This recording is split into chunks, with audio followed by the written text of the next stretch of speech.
All right, it's a beautiful day today, and today I'll be carving the realistic eyes in basswood. This is in a 1.5 inch by 1.5 inch by 4 inch piece of basswood, and again, a very simple demonstration of carving the eyes. All right, if you want a more advanced version, there are more advanced versions on here as well, I'm sure on YouTube, but in my online school, there's the segue into the sponsorship. You will see a ton of information on carving realistic eyes from male, female, old and young. So check that out in the link below.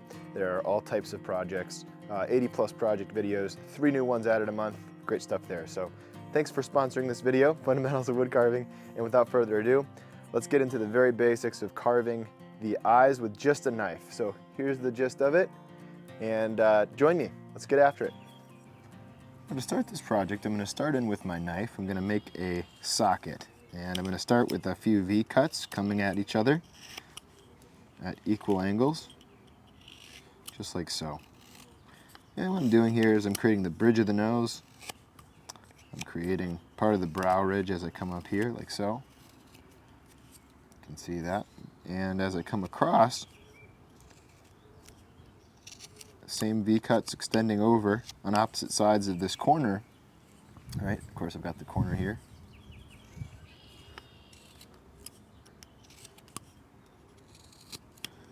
You can see what's coming into view is this eye socket shape. All right? Okay. And, oh, look, I've got a little line in my knife. That's okay. It's, as long as we can look past it for now. The important thing to remember here about the eye is that it is set inside of this brow ridge. And it depends on the person. Some people have very deep set eyes. Some people have shallow eyes, and so they're very close to the surface of the brow ridge. So just establishing the forehead here, at least part of it. And so it's important to think about the type of person that you're carving and maybe have a reference photo. In fact, it's really nice to have a reference photo. You almost are sure to have a better carving as a result of having a reference photo. So anyway, we've got the brow ridge here. Now to start, what I'm going to do when I'm carving with just a knife, I'll start with a cut at the inside corner of the, what is the eye, right? So we've made these cuts here to set up for the face. So we'll start in this corner. And to do that, again, I'm using the tip, and I'm going pretty much straight in, maybe a slight angle outward. And then I'm going to make a cut up top here, just like so, with the tip of my knife. You can see the angle. All right, now the important cut here is this relief cut. So this is called a triangle cut. It's where you're just cutting out a triangle, right? Big shocker. Okay, and then this piece will fall out. If it doesn't fall out, just go back over your cuts. Back over your cuts. Okay, and it fell out, so that's good. All right, I'll make another cut here. Do that again.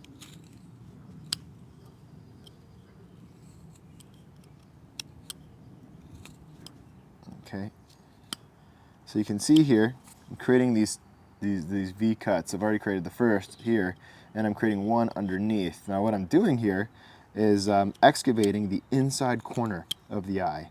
And I might even just come in that inside corner, going over that triangle cut, but making it even a little bit of a smaller triangle there on the inside there, just like so. And again, I'm getting that inside corner of the eye, because the eye, although it's within this socket or this kind of brow ridge area, it's underneath it, it still has round form. So it's a round form within the hollow of the eye socket.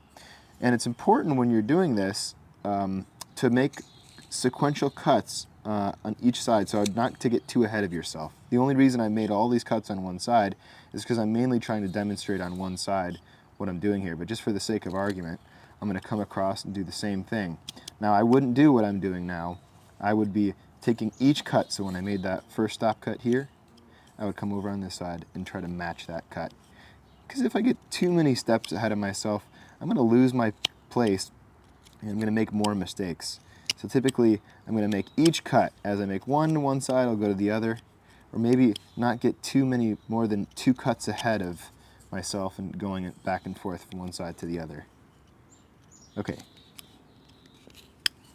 Now that we've established the inside corner of the eyes, you can see that nice depth from the sun coming through, I'm going to connect the line down here with this outer corner of the eye. Now the corner of the wood, the carving in the corner, gives us the advantage of already having a bit of a semi-protruding or round shape, and so it gives us an advantage. But if you're carving in a block, you need to really dig out this side area to get the eye to come out. But in this case, not as hard. So I'm going to come across here with a V cut.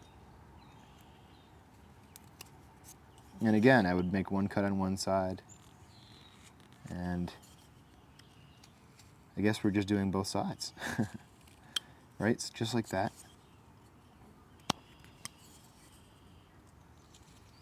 Okay. Wow, what a beautiful day out. What a beautiful day out. Okay. Okay, can you see that? I'm going to turn the ISO down. It's getting a little bright. All right, there we go.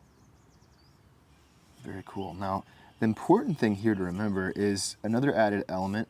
The eyeball is set in the skull in such a way to where it's set kind of up and in. So if the ball is sitting in such a way to where it's perpendicular, or parallel rather, to the front plane of the face, it's wrong. It needs to kind of sit up and in. And what that means is, practically, is that the ball will have to be a little bit more protruding at the upper edge here than the lower.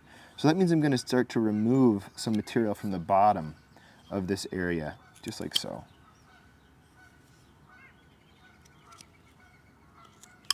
Okay, I'm going to come on the other side like so. Just removing stop and relief cut.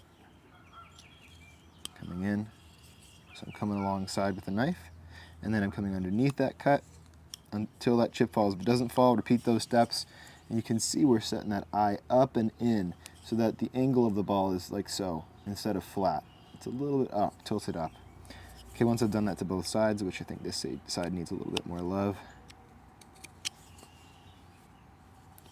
I can establish the upper lid. Now to do that, there's a number of ways I can do it. I don't have to go in and create the ball. I can hollow the ball. Sometimes for dramatic effect, I'll make the ball really shaded by cutting it out. And some people will carve the pupils and iris. It's a small piece of wood, so we don't have the need to create too much detail here. But I'll come across with my knife, subtle curve, the inside corner, coming in the inside corner, and with a little bit of a curve coming down. Notice I'm not going to make any more cuts here. I'm going to go to the other side first, and we could draw it on first if that makes it easier to see. I'll draw it on this side before I carve it so you can see exactly what I'm talking about. We got one line here. Okay, one line here. See that curve? That's what we're after.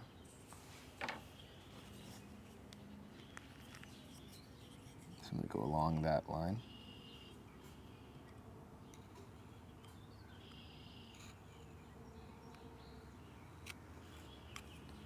And once we've done that, you can come up to that line if you desire. Very gentle though. You need a sharp knife and a very gentle hand. Right? Like good old Bob Ross says, two hairs and some air. If it doesn't come loose, just carve back over that stop cut. And notice how I'm turning the wood. Sometimes it's helpful, instead of trying to get your knife in these creative spaces, to just turn the piece of wood. As long as you've got your drawing and your orientation, that's the hardest part. Once you get that straight, you can turn the piece of wood around. Okay, so now we've got the upper eyelid set in.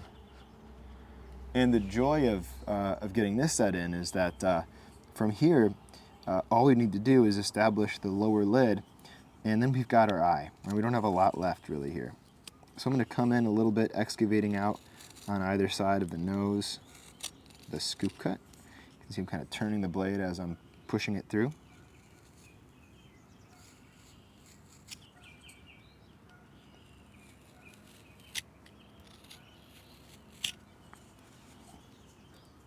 Just like that. Okay, now I'm going to come in with that bottom lid. Now that bottom lid, I'm going to come just below. And I'll cut it on this side and I'll draw it on the other so you can see. See it happen twice. Coming just below and curving upward this time. Then I'm going to take my knife, not quite flat against the eye, but turning it slightly upward so it's cutting just 2 hairs and some air, again, stealing Bob Ross's line. And I'll turn it around, and I'll take the corner of the knife and I'll stick it in there just to get that little flake out. And what I'm after here is excavating out the eye. And I'll do the same thing on this side. First I'll draw it so it's a little bit clearer and easier to see what I'm doing in case you missed it. Okay, so I'm going to come along here. Just drew that little line, you can see that. And I'm going to establish a lower lid, cutting in, straight in, and then just a slight angle coming down to that cut. Don't want to use a lot of force because it's easy to bust stuff, very easy to bust stuff, especially when it's this small. And if your knife is not super sharp, then you want to go back, take the time to sharpen your knife. It's going to give you way more control. Again, don't be afraid to turn the blade upside down. You see, there we go.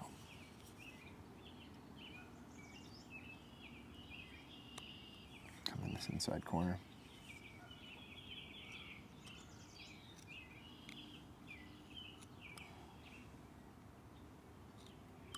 Cutting down to that line like so.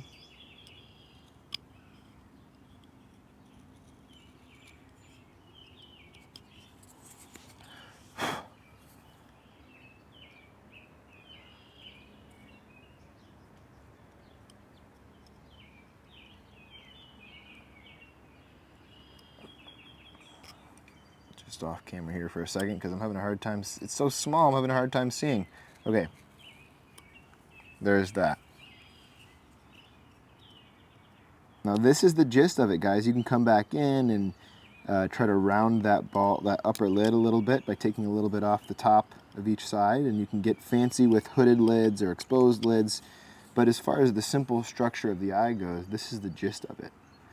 All right, now we can go in, we can carve the eye looking in one direction if we want to by taking a little triangle cut out of this opening of the eyeball itself. So we got the stop cut down below, following the top line, and then a relief cut along the pupil. And we can do that here too. If we want to. If we want to get kind of creative, have some fun with that. Have them looking off to the side. Isn't that fun? All right. And again, there's a whole lot more we can go into about carving the realistic eye, but I just wanted to do a quick little overview of how I carve it. This is just my technique. There's so many great people and great carvers out there doing different techniques. But when I'm whittling and I'm using just a knife, this is the method that I'm using. Now, when I'm using gouges and chisels and knives and going for a very realistic or naturalistic approach, this is a lot more rudimentary and basic, but the principles are all the same. So the beauty of this is that if you can master the very simple eye, you can go ahead and apply that to your larger, more complex eyes, right? So your realistic, naturalistic stuff, all of the concepts apply. So anyway, that said, thanks for joining. I hope you enjoyed, and we'll see you in the next one. Take those vitamins and check out the online carving school if you haven't, in the link below for those very detailed, full, in-depth lessons, including carving realistic eyes, more intermediate and advanced type projects. So, all right, guys, be well. Talk to you.